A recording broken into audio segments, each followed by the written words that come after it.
নমস্কার বন্ধুরা, প্রথমে সকলকে স্বাগত জানাই আমার ইউটিউব চ্যানেল এডুকেশন অ্যান্ড দেবশ্রীতে।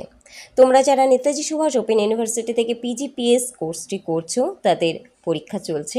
আমি পেপার 3-র লাস্ট মিনিট সাজেশন তোমরা অনেকেই চেয়েছো, সেটি দিয়ে দিচ্ছি, দেখে নাও। তার আগে প্রত্যেককে জানাই স্বাধীনতা দিবসের অনেক অনেক শুভেচ্ছা। আচ্ছা, প্রথম প্রশ্ন, রলসের ন্যায় তত্ত্ব আলোচনা করুন। নেক্সট, আধুনিক ব্যক্তি স্বাতন্ত্র্যবাদ তত্ত্ব সম্পর্কে আলোচনা করুন। ব্যক্তি স্বাতন্ত্র্যবাদ সম্পর্কে স্টুয়ার্ট মিল, ফন হায়েক ও বার্লিনের বক্তব্য সংক্ষেপে আলোচনা করুন। নেক্সট, হারবার্ট স্পেন্সারের ব্যক্তি স্বাতন্ত্র্যবাদের তত্ত্বটি ব্যাখ্যা করুন। ব্যক্তি স্বাতন্ত্র্যবাদের পক্ষে যুক্তি এবং এর ত্রুটিগুলি আলোচনা করুন। একই সাথে সমাজ বিবর্তন তত্ত্ব কী। নেক্সট, অধিকার বলতে কী বোঝেন, এর বৈশিষ্ট্য ও ধরন বা প্রকারগুলি সম্পর্কে আলোচনা করুন। নেক্সট, ফ্যাসিবাদের উদ্ভব, ফ্যাসিবাদের বৈশিষ্ট্য সমালোচনা ও এ প্রসঙ্গে মার্ক্সবাদী ব্যাখ্যা আলোচনা করুন। নেক্সট, আস্তিনীয় গ্রামশির পুর সমাজ বা সুশীল সমাজ সম্পর্কিত ধারণাটি ব্যক্ত করুন।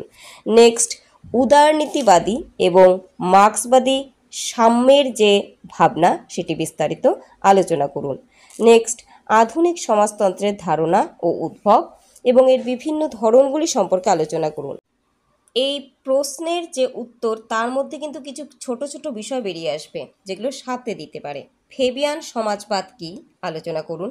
কল্পলৌকিক বা কল্প সমাজবাদ কী, বৈজ্ঞানিক সমাজতন্ত্র কী, গিল্ড সমাজতন্ত্র কী, ঠিক আছে, এবং সিন্ডিকাল সমাজতন্ত্র কী। তাহলে এই যে প্রশ্নটি এরই পার্ট কিন্তু এগুলো কিন্তু আবার সাথে দিতে পারে।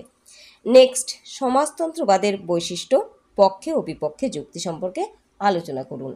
আচ্ছা, নেক্সট, ধর্মনিরপেক্ষতা বলতে কী বোঝেন, এর বিভিন্ন মাত্রাগুলি আলোচনা করুন।